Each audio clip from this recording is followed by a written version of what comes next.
Dios les bendiga a todos, queridos hermanos. Es un gustazo estar con ustedes en este miércoles 8 de febrero de 2022. Estamos en el penúltimo día de nuestra serie de devocionales sobre la oración. Mañana se acaba, no se preocupen, continuaremos con otra serie de devocionales muy apropiada para el mes de febrero. Pero mientras tanto terminamos esta serie de la oración hoy en el día 39 y estamos respondiendo a la pregunta: ¿para qué oramos? ¿Para qué oramos? Y hoy vamos a decir: para obedecer a Dios.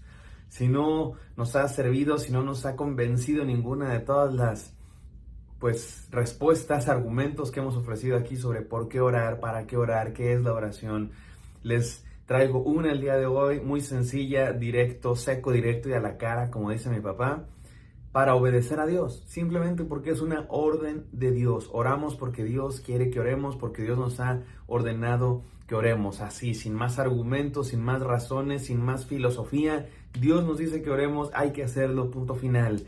Y yo espero que todos estemos conscientes de que es verdad, que hay que obedecer a Dios, incluso antes que a los hombres. Y hoy vamos a leer un par de pasajes bíblicos que nos hablan acerca de la oración y nos habla acerca de un personaje que oró aun cuando era prohibido orar. Y él dijo: yo voy a obedecer a Dios antes que a los hombres, por eso voy a orar 3 veces al día.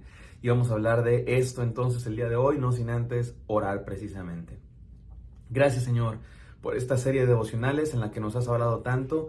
Permite, Señor, que esta vida intensa de oración que hemos decidido empezar no se termine con esta serie, sino que continúe y que crezca cada día, Señor. Y que si fallamos en algún punto, pues volvamos a empezar, Señor, y estar siempre en oración, porque tú has mandado eso y queremos obedecerte. En el nombre de Jesús, amén. Amén, mis queridos hermanos. Vamos a la palabra de Dios. Voy a leer 2 textos, uno de Timoteo, 1 de Timoteo 2:1, que dice así: exhorto ante todo a que se hagan rogativas, oraciones, peticiones y acciones de gracias por todos los hombres. ¿Cuál es la diferencia entre rogativas, oraciones, peticiones y acciones de gracias? Creo que no mucha, todas son oraciones. Rogativas, que son rogativas, ruegos, súplicas delante de Dios. Oraciones es, digamos, que la categoría general de todas estas peticiones. Pedir por alguien, pedir por aquellos, por las necesidades de otras personas, por las necesidades nuestras, simplemente pedir. Y acciones de gracias, agradecer a Dios. Así de sencillo. Pero lo que quiero concentrarme aquí es que es una orden de Dios. Esto es palabra de Dios, que oremos. Punto. Es una orden de Dios, oremos. Así es que, mis queridos hermanos, es necesario obedecer a Dios, incluso antes que a los hombres. Incluso antes, más, lo digo así, incluso antes que al gobierno. ¿Hay que obedecer al gobierno? Claro que sí. La Biblia nos dice que seamos buenos ciudadanos, que obedezcamos a nuestros gobernantes, que oremos por nuestros gobernantes. Y hay que hacerlo. Pero si un día se les aloca a nuestros gobernantes y nos dicen: está prohibido orar, está prohibido ser cristiano, está prohibido reunirse, que se reúnan en la iglesia, ¿saben qué, mis queridos hermanos? En ese momento es necesario obedecer a Dios antes que a los hombres, antes que al gobierno. Ni modo. Hay que ser buenos ciudadanos, sí, siempre y cuando no nos pidan hacer cosas que vayan en contra de la voluntad de Dios. Por eso leo este pasaje de un hombre en la Biblia, Daniel, el capítulo 6 del libro de Daniel, versículo 10, donde Daniel escucha el edicto del rey que ha dicho que no oren a nadie más, que no oren a ningún otro Dios, que solamente el rey merece adoración. ¿Y saben qué hace Daniel? Vamos a leerlo, Daniel 6:10. Cuando Daniel supo que el edicto había sido firmado, entró en su casa y, abiertas las ventanas de su cámara que daban hacia Jerusalén, se arrodillaba 3 veces al día y oraba y daba gracias delante de su Dios como lo solía hacer antes.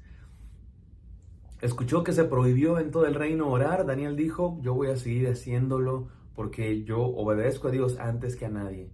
Y no solo eso, sino que abrió las puertas de su casa como diciendo: que me vean, porque yo primero voy a obedecer a mi Dios. Qué bonito, mis queridos hermanos. Ojalá podamos ser así todos. Y lo triste, lo interesante es que ustedes y yo tenemos libertad de orar. Nadie nos prohíbe orar, el gobierno no nos prohíbe orar. Y a veces no oramos, mis queridos. Y noten ustedes cómo Daniel abrió las puertas, las ventanas, para que lo vieran, como diciendo: yo obedezco a Dios y háganle como quieran. Déjenme decir esta segunda enseñanza. La primera fue: orar es una orden de Dios, por eso lo obedecemos. Orar es una orden de Dios. Número 2, me gusta esta enseñanza. Orar es un acto subversivo. Acto subversivo. ¿Qué es eso de acto subversivo? Un acto subversivo es un acto rebelde, pero no es una rebeldía simplemente así como de rebelde sin causa, no, es un acto de rebeldía en contra de un gobierno malvado, una especie de desobediencia civil, desobediencia a un gobierno injusto, un gobierno opresor, a un poder opresor. Eso es un acto subversivo. Me gusta pensar que la oración es un acto subversivo en contra de los poderes de este mundo. Hay poderes malignos, lo dice la Biblia. Hay poderes malvados, el poder del pecado, que están en nuestra sociedad, están en nuestro mundo. Y predican otro evangelio, el evangelio del dinero, el evangelio de las ideologías, el evangelio del sexo, el evangelio de la distracción, el evangelio del sinsentido, el evangelio del despropósito. Nosotros, mis hermanos, somos siervos de otro reino, predicamos otro mensaje, el verdadero evangelio. Todos esos otros son falsos evangelios, pero el evangelio de Cristo Jesús es el único verdadero evangelio, y a él servimos. Y orar es un acto de rebeldía contra esos poderes, un acto de subversión, de insumisión a los poderes de este mundo y sumisión a Dios, al verdadero rey. No obedecemos a otros reyes, más que al único rey verdadero. Mira, y se nota en varias cosas. Número uno, es ir contra la corriente del mundo distraído. Vivimos en un mundo distraído, un mundo donde necesitas estar scrolleando en el celular todo el tiempo, dándole clic a nuevas notificaciones, nuevos botoncitos rojos, donde tienes que estar siempre viendo nuevas emociones, nuevos efectos especiales, todo el tiempo viendo espectaculares, anuncios, películas. Vivimos en el culto de la apariencia física, y por eso todo el mundo se opera y se maquilla y se viste y enseña su cuerpo. Y no estoy tratando de juzgar a nadie, simplemente estoy diciendo lo que es nuestro mundo, el culto del materialismo, el culto de la distracción. Y los cristianos vamos contracorriente. ¿Cómo? Cerramos nuestros ojos. Nos alejamos de las distracciones y sin efectos especiales, sin dispositivos celulares, nos conectamos con Dios, el Dios invisible, y hablamos con Él. Eso es un acto subversivo, mis queridos hermanos. Es un acto subversivo contra la corriente del mundo que valora lo material, lo que se ve, lo que se toca. Nosotros conectamos con el Dios que trasciende la materia. En contra de la corriente del mundo que dice que no hay Dios, que no existe el bien y el mal, que lo bueno y lo malo es lo que tú quieras. Los cristianos nos sometemos ante el único rey verdadero. Y el mundo nos tacha de locos. Nos dice, ay, sí, vas a hablar con tu amigo imaginario en la oración. ¿Sabes qué? Claro, son las tinieblas. Claro que se van a resistir a la luz, mis queridos hermanos. Orar es un acto subversivo. Ahora, repito, no estoy juzgando, no estoy tratando de condenar a nadie, no estoy diciendo que los cristianos somos mejores y que todos los demás son tontos y solo los cristianos. No, simplemente estoy diciendo lo que es. En un mundo donde se valora lo material, donde se valora las emociones sensoriales, la materia, lo que se ve, las distracciones, orar es ir en contra de esa corriente y pausar, relajarnos en Dios, descansar en Dios y ocupar 10 minutos, 15, 20, media hora en oración delante de Dios con nuestros ojos cerrados, derramando nuestro ser al verdadero Rey, al Dios verdadero. Eso es, mis queridos hermanos, la oración, un acto subversivo. Es obedecer a Dios, es un acto subversivo, y por último, es una estrategia garantizada.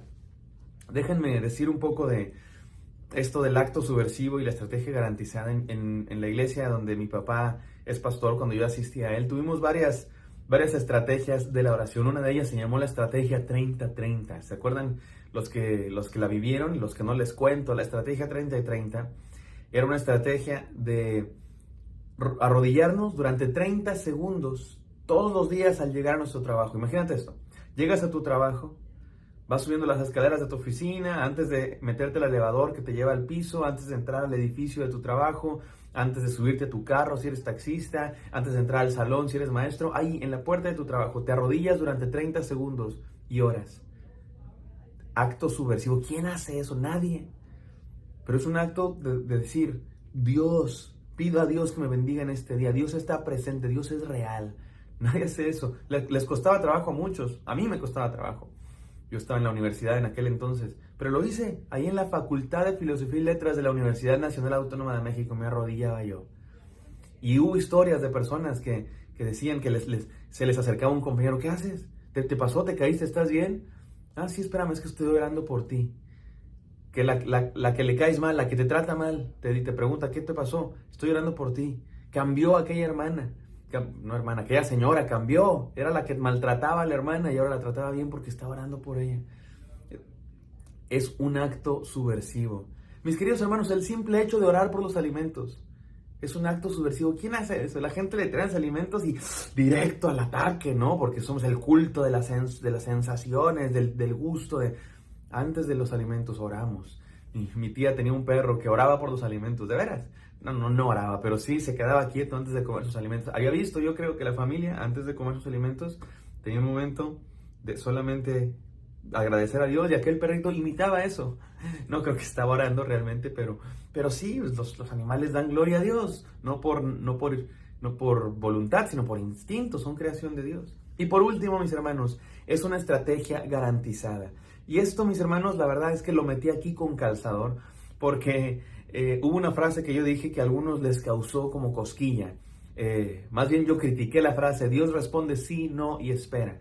Y yo no critico la frase en sí, solamente decía que puede malentenderse si reducimos la oración a solamente pedir, como si Dios solo dijera sí, no y espera. Realmente es verdad. Cuando pedimos cosas a Dios, pues Él nos puede decir que sí, nos puede decir que espera. Pero quiero añadir algo, Dios nos puede decir más que eso. Mira, por esto digo que es la oración garantizada. La oración es una estrategia garantizada porque Dios siempre responde. Responde sí y, no solamente un sí, sino responde sí y. Me interesa mucho mencionar ese ejemplo de Abraham que le pidió a Dios, Señor, bendice a mi hijo Ismael. Y Dios le dijo, sí lo bendigo o sí pero. Porque sí lo bendijo, pero no lo bendijo con la bendición de la promesa. Dios le dijo, sí, y te voy a dar otro hijo que va a ser la promesa. Noten ustedes cómo Dios no solo responde sí o no. Dios responde sí y además. También Dios responde no, pero. ¿Se acuerdan cuando Jesús pidió, Señor, que pase de mí esta copa? Dios le dijo no. Pero no solamente un no y punto final. No, Dios le dijo a Jesús, no, pero tú vas a hacer eso porque es tu misión y con eso vas a salvar a todo aquel que cree. Jesucristo dijo, Señor, que pase de mí esta copa de morir en la cruz. Dios dijo no, pero. No solamente se queda en el no. Y Dios responde, espera, a veces sí. Pero no solamente nos dice, espérate, como papá que te dice, ya espérate, ya llegamos, espérate. No, espérate porque te estoy transformando, espérate porque la prueba produce paciencia, espérate porque la espera produce fe. Entonces, mis queridos hermanos, Dios responde sí, no y espera, sí, pero hay más que eso. Dios responde sí o sí y además. Dios responde no, pero, y Dios responde espera, porque. Estas son las 3 enseñanzas del día de hoy, mis queridos hermanos. Orar es una orden de Dios, orar es un acto subversivo y orar es una estrategia garantizada, porque Dios siempre responde. Vamos a orar. Gracias, Señor, por este devocional. Gracias por tu enseñanza todos los días, Dios mío, que nos hablas. Te pido bendición para todos mis hermanos, que sigamos con esta estrategia de la oración todos los días de nuestra vida. En el nombre de Cristo Jesús. Amén. Amén, queridos hermanos, obedezcamos a Dios porque orar es una orden. Dios los bendiga. Espero que esto haya sido de bendición. Me encantaría encontrarlos el día de mañana.